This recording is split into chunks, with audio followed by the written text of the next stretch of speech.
The mud in Marcus's lungs was older than the United States. I know because I paid for the carbon dating myself, using the last of my grant money, and because I'd breathed that same mud 3 weeks earlier in a passage that doesn't exist on any map of Devil's Throat Cave. The coroner ruled it an accident, a fall. A 60-year-old guide descending alone into unstable karst, breaking his neck on a flowstone shelf 200 feet below the ridgeline. What the coroner's report didn't explain was the volume. Dry, powdery, gray mud packed so deep behind his eyelids that the mortician had to use a pick to clear it. Mud in his sinuses, his eustachian tubes, caked under his fingernails in layers that suggested weeks of exposure, not the single afternoon the sheriff claimed he'd been down there. I've read that report until the pages went soft at the corners. I've stared at the photographs until I stopped seeing a body and started seeing evidence, because I was the last person to see Marcus Holt alive, and I was the reason he went back down. November in the Ozarks had no business being that warm. 82 degrees at 7 in the morning, the air thick as wet flannel, carrying the smell of rotting sycamore leaves and distant rain. I stood at the mouth of Devil's Throat checking my LIDAR unit for the third time, watching condensation bead on the carbon fiber casing. The scanner was worth more than my car, and I'd fought 2 departments to get it released for what the Forest Service called a routine karst assessment. "You're Vance." The voice came from behind me, gravelly and low, with the flat vowels of someone who'd never lived outside Stone County. I turned to find a man watching me from the tree line. He was maybe 60, built like a fence post, wearing canvas overalls and a faded Mizzou cap. His boots were old leather, cracked across the toes, and he carried a coil of rope over one shoulder that looked like it had been retired from a shipping yard in 1987. "Elias Vance, USGS contract." I extended my hand. "You're Holt?" He didn't shake it. Instead, he squinted past me at the cave entrance, a vertical shaft dropping into limestone the color of old teeth. "Weather's wrong," he said. "Pardon. November. Shouldn't be this warm, ground sweating." He spat to the side, a precise, economical gesture. "Means the cave's breathing different. Pressure's off." I'd read his file. 38 years guiding cavers, geologists, and the occasional rescue team through the Ozark Plateaus. He knew Devil's Throat better than the surveyors who'd mapped it in 1984. Better, he claimed, than the bats. "I've got 48 hours to complete a full point cloud survey of the main trunk," I said, patting the LIDAR. "The Forest Service wants to extend the wilderness boundary. They need to know if the aquifer connects to the spring systems downstream." Marcus finally looked at me. His eyes were the pale blue of faded denim, and they didn't blink often. "Main trunk's mapped. Has been for 40 years. Yes, but the resolution. You're here for the anomaly." It wasn't a question. I felt a tightness in my jaw, an old reflex. "I'm here to verify some LIDAR returns from a flyover." The data suggested the cave continues past Station Zulu, past the breakdown pile. Data's wrong. "The USGS doesn't think so." Marcus was quiet for a long moment. A crow called from the ridge above us, 3 sharp notes that echoed off the bluff face. Then he uncoiled a few feet of rope and began checking the sheath, his fingers moving with the absent efficiency of a man tying his shoes. "I'll take you to Zulu," he said. "Past that, you're on your own. I don't go past the breakdown." "Why not?" "The ceiling's unstable. That's not what the engineering report says." He looked up at me, and for a second the pale eyes seemed to focus on something behind me, something in the trees. "Engineering report was written by a man from Rawlins who spent 4 hours in the entrance chamber. I'm telling you the ceiling's unstable. You want to die for a map, Dr. Vance? You find another guide?" I should have listened. That's the thought that wakes me up at 3 in the morning now, sweating through the sheets in a motel room I can't afford. I should have heard the absolute certainty in his voice and turned around. But I'd left my wife in August. She'd taken the dog and the good coffee maker, and I'd taken the job in the Ozarks because it was 300 miles from anyone who knew my name. I had a reputation for finishing surveys other people abandoned. I had a reputation for not leaving data behind. I needed this cave to be bigger than the map said to Zulu then. I agreed. "We'll reassess from there." Marcus nodded and started toward the shaft, his boots making no sound on the leaf litter. "One thing," he said without turning around. "Down there, I lead. You follow. You touch nothing but your machine. And when I say we turn back, we turn back. No argument."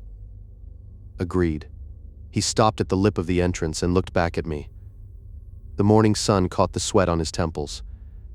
You ever been in a cave that didn't want you, Dr. Vance? Caves are geology. They don't want anything. He almost smiled. Almost then, he clipped into his rack and dropped into the dark. The first 300 feet were textbook Ozark karst, a vertical entrance shaft rigged with a fixed anchor from some previous expedition, descending through layered Mississippian limestone into a sloping gallery floored with breakdown, house-sized chunks of ceiling that had calved off centuries ago. My helmet light carved a cone through the darkness, catching flashes of flowstone drapery and the dry, dusty smell of bat guano. Marcus moved ahead of me with the fluid economy of a man descending a staircase. He checked anchors without being asked, called out changes in the pitch, and never once looked back to see if I was following. He knew I was following. At Station Bravo 200 feet in, the temperature should have stabilized at 58 degrees. Instead, my thermometer read 64. The walls were sweating. Condensation ran in thin rivulets down the flowstone, collecting in pools that shouldn't have existed in November. Told you, Marcus said, noticing my glance at the gauge. Ground's feverish. Thermal anomaly, I corrected, though my voice sounded thin in the damp air. Probably a convective current from a lower chamber. Probably, we continued. The passage narrowed to a belly crawl through breakdown, then opened into the cathedral, a chamber the size of a church nave with a ceiling lost in darkness. I set up the LIDAR on its tripod and let it sweep, the green laser invisible in the blackness, the unit clicking softly as it built its point cloud. How far to Zulu? I asked. 2 hours, maybe 3 if the mud's bad. I checked my watch, 10:15 in the morning. We had plenty of time. But time moves differently underground. Without the sun, without the wind, the cave imposes its own rhythm. We passed through galleries of dripping stalactites, across mud slopes where my boots sank to the ankles, through a stream passage where the water ran the color of rust and tasted like pennies. Marcus never hurried. He never paused. He moved like a man keeping an appointment with something he'd rather not meet. At Station Mike, he stopped. The passage ahead was a low crawl through breakdown, the ceiling pressing down to 4 feet. Beyond it, I could see the reflector tape of Station November, and past that, the jumble of breakdown that marked the mapped limit. That's Zulu, Marcus said. End of the line. I squeezed past him and set up the LIDAR. The unit hummed, sweeping its laser into the breakdown pile. I watched the tablet screen as the point cloud assembled. Rock, rock, more rock, and then a passage. It was unmistakable. Beyond the breakdown, the cave continued. Not a crack or a fissure, but a proper trunk passage, 12 feet wide, descending at a 15-degree angle. The LIDAR picked it up for 2,300 feet before the signal attenuated. This is new, I said, my voice coming out tighter than I intended. This isn't on the 1984 survey. Marcus didn't look at the screen. He was staring into the darkness beyond the breakdown, his jaw working a piece of gum or nothing at all. Optical illusion, he said. Bounce error. The laser's hitting water vapor and scattering. It's not scattering. Look at the confidence interval, 99.8%. There's a passage, Marcus, a major trunk. No. I'm not asking you to explore it. I just need to get a line of sight. I said no. His voice didn't rise, but it changed. Something hard and final settled into it, like a door closing. We turned back. I stood up, my helmet light, throwing his shadow long against the wall. You knew. That's why you didn't want to come this far. You knew it was here. He turned to me, and in the LED glow his face looked carved from the same stone as the walls. I know this cave like I know my own hand, and I'm telling you, Dr. Vance, that whatever your machine thinks it sees down there, it's wrong. The passage doesn't go anywhere. It's a trap. The ceiling's shale, the floor's mud, and the whole thing floods without warning. You go in there, you don't come out. That's not your call. It is if I'm the one they'll send to recover your body. We stood there in the dark, 2 men breathing each other's air, while water dripped somewhere in the distance with the rhythm of a dripping faucet. I thought about my ex-wife, about the apartment in Columbia with its empty closets, about the way she'd looked at me when I'd chosen a conference in Utah over her mother's funeral. I thought about the LIDAR data, clean and perfect, and waiting to be finished. I'm going, I said. You can wait here." Marcus looked at me for a long time. Then he unshouldered his rope and began coiling it with methodical precision. 30 minutes, he said. "We go 30 minutes? You scan what you need to scan? Then we turn around and you never speak of this to the Forest Service? Deal? Deal." He clipped onto my line, and together we climbed over the breakdown pile into the passage beyond. The passage was real. That was the first thing. The LIDAR hadn't lied. The walls were smooth, worn by ancient water flow into undulating curves that caught the light like the inside of a throat. The floor was packed clay, not breakdown, and our boots left prints that filled slowly with water behind us. The second thing was the smell. Caves have a specific odor. Wet limestone, clay, the faint organic sweetness of rot. This smelled different, metallic, like a tool shed after rain or the inside of a cast iron pipe. "Stop," Marcus said at the 500-foot mark. I stopped. He was crouching, his light aimed at the floor. Footprints. Not ours. They were boot prints, heavily lugged, size maybe 11, pressed deep into the clay. The edges were sharp, not weathered. They led deeper into the passage and did not return. "Hunters?" I suggested, though my mouth had gone dry. No hunter comes this far. No caver either. This passage isn't on any map. Then who? I don't know. He stood up slowly, his hand drifting to the knife on his belt. A buck folder, the kind men carry for everything from cutting rope to gutting deer. 30 minutes, Vance. I'm counting. We moved faster now, the passage widening, the ceiling climbing until my light couldn't find it. The temperature dropped, 62, then 60, then 58. Normal cave temperature. The sweating walls gave way to dry stone and the metallic smell intensified. At the 1,000-foot mark, I found the cot. It was military surplus, the aluminum frame green with oxidation, the canvas rotted through in patches. Beside it sat a plastic crate labeled with a faded sticker, USGS Survey Equipment 1987.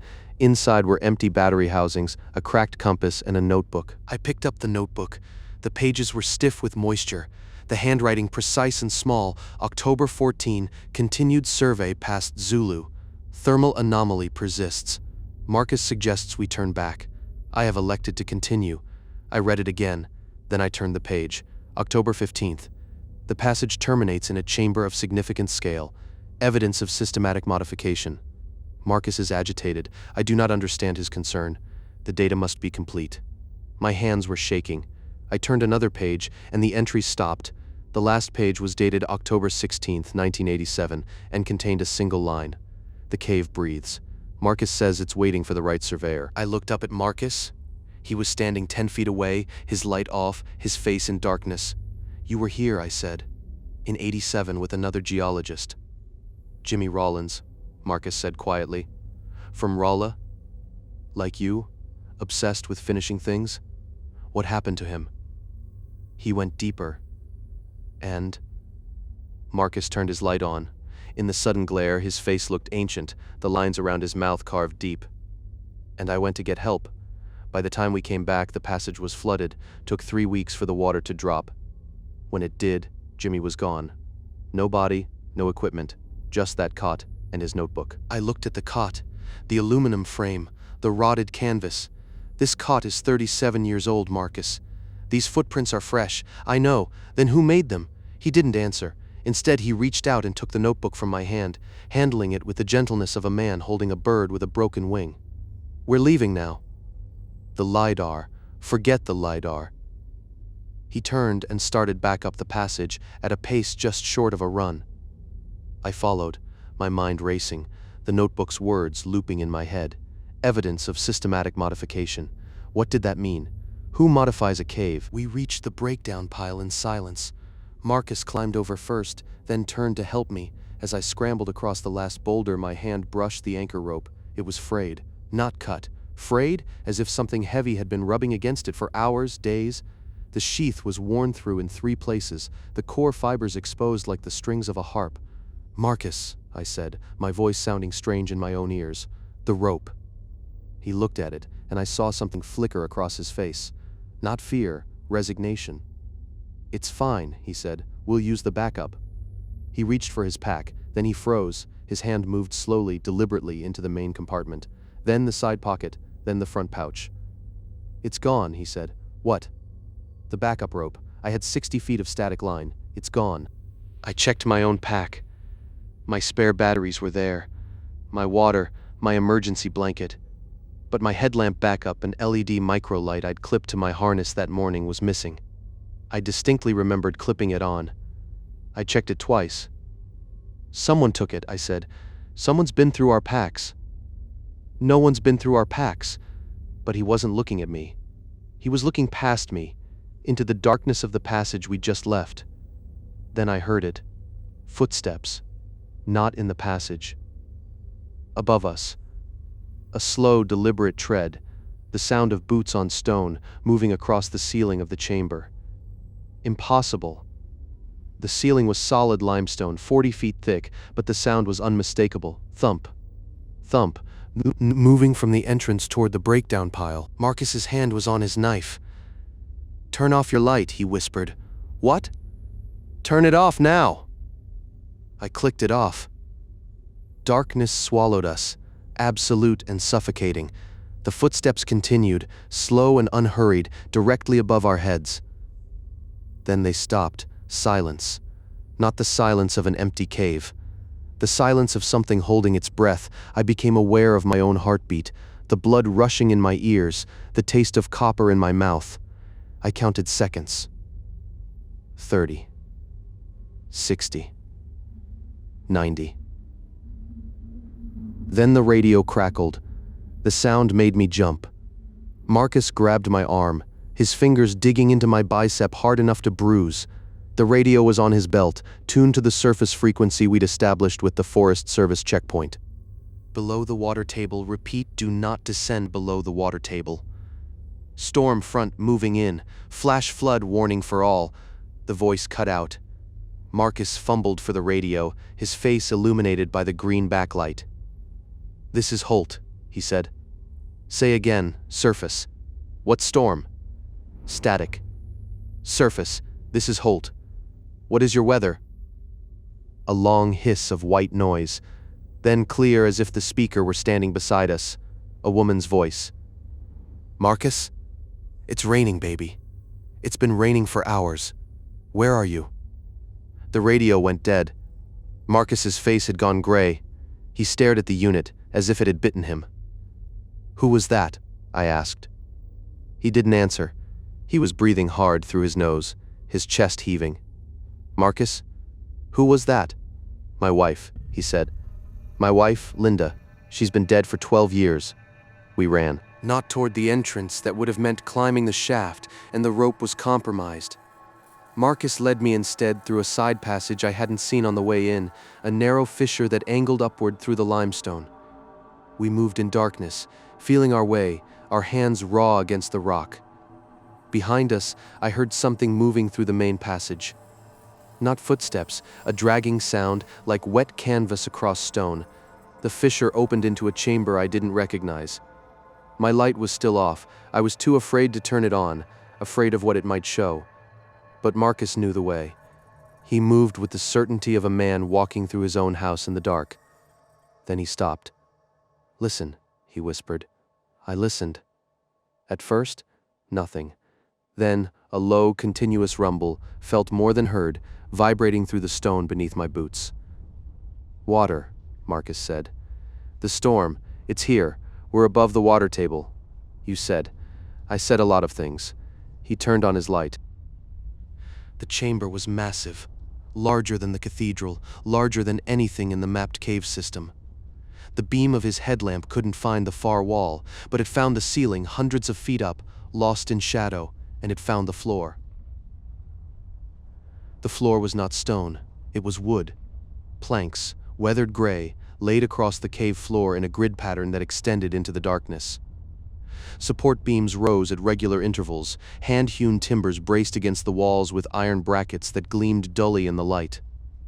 And in the center of the chamber, a structure. Not natural. Not modern.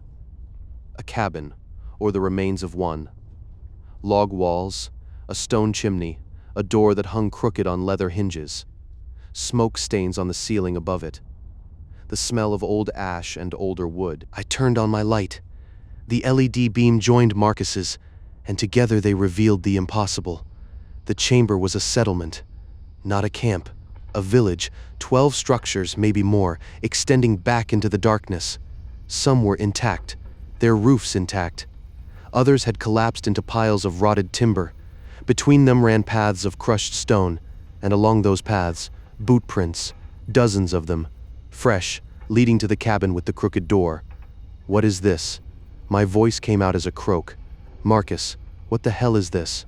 He walked to the nearest structure, a shed with a tin roof, and pushed open the door. Inside were shelves, jars, hundreds of them, filled with clear liquid and pale, unidentifiable shapes. A pickaxe, its handle worn smooth by decades of hands. A stack of folded canvas. And on the wall, a calendar. 1987. Marcus reached out and touched the calendar page. It crumbled under his fingers. Jimmy didn't die, he said quietly. Jimmy stayed. They all stayed. The ones who found this place, the ones who understood what it was. They stayed, and they kept digging, and they made it bigger. Who stayed? Who's they? He turned to me, and in the combined light of our headlamps, I saw that his eyes were wet. The cave draws certain people, Elias. People who need to finish things, people who can't leave a mystery alone. It gives them what they need. A place to keep working. Forever. That's insane, is it? He gestured to the village. You see a prison? I see a retirement. No mortgages, no divorces, no bosses, just the work and the dark and the sound of water. The rumble was louder now. I felt spray against my face, fine and cold, coming from the far end of the chamber. We need to go, I said. The flood. There's no flood, Elias. I looked at him. What? The radio. Linda. The footsteps. He shook his head slowly. It's the cave. It shows you what you need to see to stay, or what you need to fear to run. Jimmy saw a flood. He stayed to wait it out. 37 years. The spray was turning to rain, real rain, falling from the ceiling of the cave, from fissures I couldn't see. The water level at my boots was rising. That's not possible, I said. This is real. I can feel it. Feel it then. Marcus unclipped his harness and let it fall. Run. Climb back up the shaft. The rope will hold one more time if you're quick, or stay. Help me map the rest. You've got the LIDAR. We could finish it together, the whole system, every passage, every chamber. The water was at my ankles now, black and cold, carrying the smell of wet stone and something else, something organic and sweet. Behind me, I heard the dragging sound again, closer now. I looked at Marcus. He was smiling, just barely, the same almost smile I'd seen at the entrance. He looked peaceful. He looked finished. I ran. The water chased me, rising faster than physics should allow, filling the fissure as I squeezed through it. I found the main passage by memory, by touch, by the taste of the air. The breakdown pile was underwater, but I swam through it, my lungs burning, my fingers finding handholds in the dark. The shaft rope hung above me, swaying in a current that shouldn't exist. I climbed. My arms shook. My boots slipped on the wet limestone. The water rose below me, lapping at my heels, and I climbed until my shoulders screamed and my fingers bled. The rope held. It shouldn't have held, but it did, and I pulled myself over the lip of the entrance shaft into the warm November afternoon. The sky was clear, blue, no clouds. The sycamore leaves rustled in a light breeze, and a mockingbird sang from the ridge. I lay on my back and breathed until my vision cleared. Then I looked at the cave entrance. The rope was gone, not frayed, gone. The anchor bolts were still there, but the line had been unclipped and pulled into the shaft. I walked back to my truck in a daze. The LIDAR unit was still in the bed, right where I'd left it. I drove to the sheriff's station in Galena and reported Marcus missing. I told them he'd fallen. I told them I'd try to reach him, but the passage was flooded. I told them everything except the village, the calendar, the voice on the radio. They found him 3 days later, wedged in a crevice below the breakdown pile. The coroner said he'd been climbing alone. The mud in his lungs was ancient, predating the cave's discovery by centuries. I went back to Columbia. I filed my report. The Forest Service rejected the wilderness boundary expansion, citing unstable hydrology. The cave was sealed with a steel grate and a warning sign. I tried to forget, but last Tuesday I received a package, no return address. Inside was a notebook, the pages stiff with moisture, the handwriting precise and small. The first entry was dated 3 weeks ago. The last was dated yesterday. It read, the passage continues. Marcus was right about the thermal anomaly. I have elected to continue. The data must be complete. Welcome back, Elias. The cave remembers you. When you're ready to finish, we'll leave the rope down. I sit in my apartment now at 3 in the morning, listening to the pipes groan in the walls. The notebook is open on my kitchen table. Outside, it's raining, though the forecast said clear skies. My hands are shaking, not from fear, from the need to know how far it goes.